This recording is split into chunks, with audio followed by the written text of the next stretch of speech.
Here's the tail command, and it complements the head command, as you might imagine. So it'll display data from the end of the file.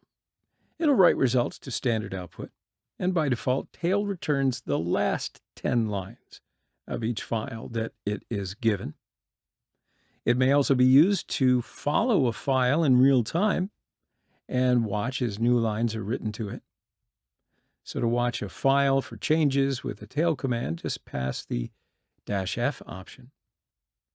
This will show the last 10 lines of a file and will update when new lines are added. Hey, what about going to Cali? All right, so here we are under the /user/share/nmap/scripts folder.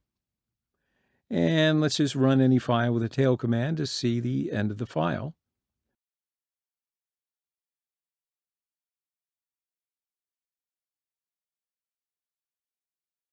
Okay, so if we specify the number, for example, 40, we see the last 40 lines of the file.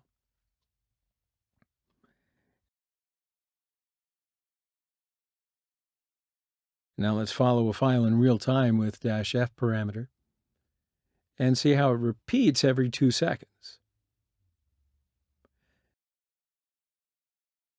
It's very handy to watch log files that change regularly.